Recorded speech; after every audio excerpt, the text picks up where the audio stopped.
Bismillahirrahmanirrahim. Assalamualaikum warahmatullahi wabarakatuh. Baik, langsung saja saya perkenalkan diri saya. Saya atas nama Fitria dari Prodi Bimbingan dan Konseling Islam semester 4. Saya membuat video ini untuk menunaikan tugas dari mata kuliah Sosiologi Komunikasi dengan judul materi Evolusi atau Perkembangan Media Massa dari Masa ke Masa serta Dampaknya. Baik, langsung saja. Bagian A. Masa sebelum komunikasi massa. Untuk membahas periode ini, perlu diuraikan dua mazhab, yakni mazhab yang pertama, Frankfurt School. Mazhab ini berkembang di daratan Eropa dengan pelopor Jerman.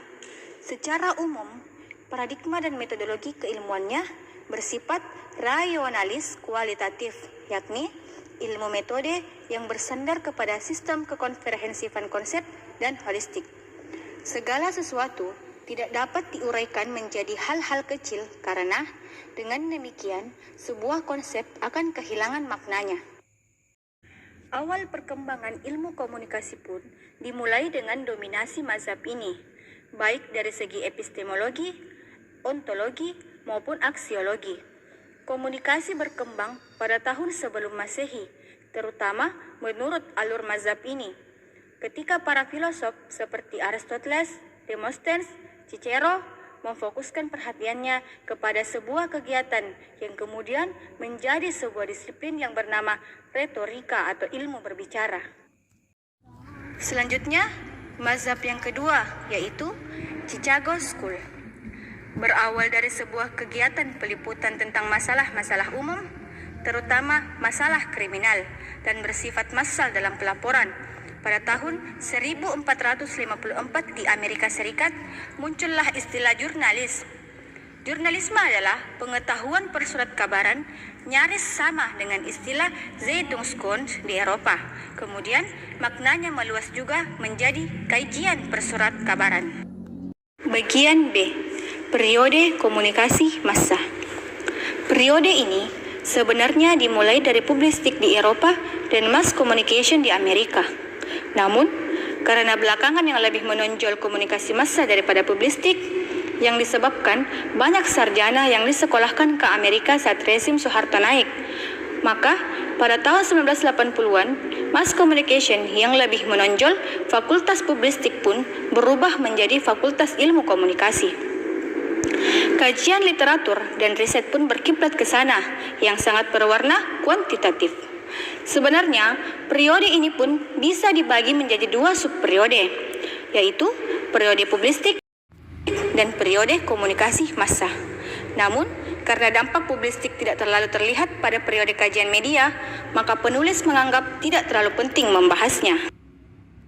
Sejalan dengan perkembangan model dan riset media tersebut, posisi media dalam masyarakat dan kenegaraan ditinjau Siebert and Peterson pada tahun 1985 menjadi 4 kepemilikan atau penguasaan, atau yang dikenal dengan Four Theories of the Press, yakni yang pertama, Authoritarian Theory of the Press. Menurut teori ini, kebenaran adalah hal yang hanya dimiliki oleh the best mind and the faint soul. Orang-orang itu hanya berada pada posisi puncak masyarakat dan kenegaraan. Orang-orang tersebut hanya beberapa gelintir saja. Dialah yang memonopoli pengetahuan, karena kebenaran dan pengetahuan milik mereka. Maka sarana-sarana untuk mencapai hal itu juga harus dikuasai mereka. Merekalah yang dianggap sebagai representasi negara. Jadi, pers dikuasai negara yang pada prinsipnya individu atau kelompok individu bangsawan yang mengatasnamakan negara. Kedua, Soviet Communist Theory of the Press. Soviet Communist Theory of the Press memandang kebenaran dan pengetahuan adalah milik masyarakat secara komunal yang pada puncaknya direpresentasikan oleh negara. Komunal itu sendiri terwakili oleh sekelompok penguasa partai yang dinamakan dengan Politburo. Sehingga dengan demikian, kebenaran dan pengetahuan milik mereka dengan mengatasnamakan negara. Merekalah yang dianggap sebagai representasi negara. Jadi, media massa dikuasai negara yang pada prinsipnya individu atau kelompok individu bangsawan yang mengatasnamakan negara. Yang ketiga, Libertarian Theory of the Press.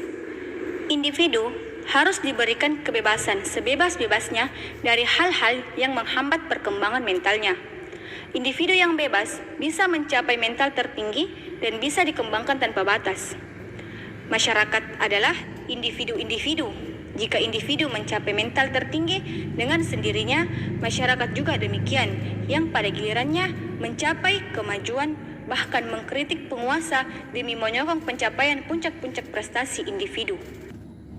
Bagian yang terakhir yaitu Social Responsibility of the Press.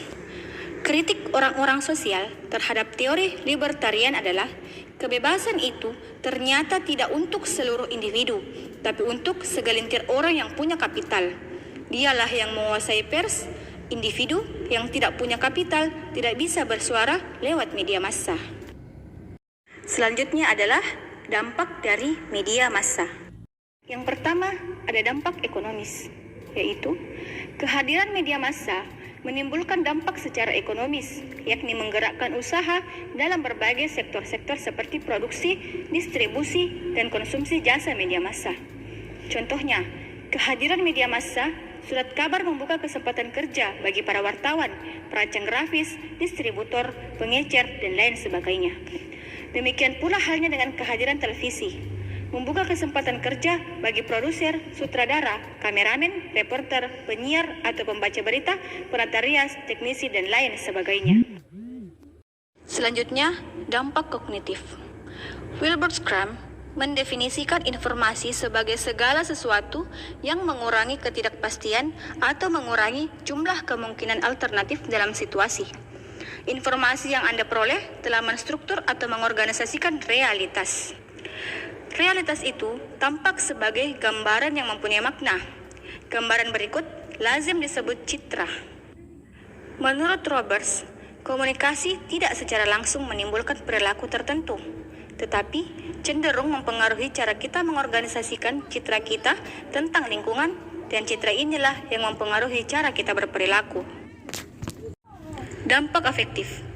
Dampak pesan media massa sampai pada tahap afektif terjadi bila pesan yang disebarkan media mengubah apa yang dirasakan, disenangi, atau yang dibenci halayak. Dampak ini berkaitan dengan perasaan, penilaian, rangsangan, emosional, dan sikap. Adapun faktor-faktor yang mempengaruhi terjadinya dampak afektif dari komunikasi massa, yaitu yang pertama, suasana emosional, yang kedua, skema kognitif, yang ketiga, situasi terpaan, dan yang terakhir, faktor predisposisi individual. Itulah tadi yang dapat saya sampaikan, kurang dan lebihnya mohon dimaafkan.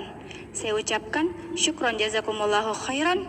Wassalamualaikum warahmatullahi wabarakatuh.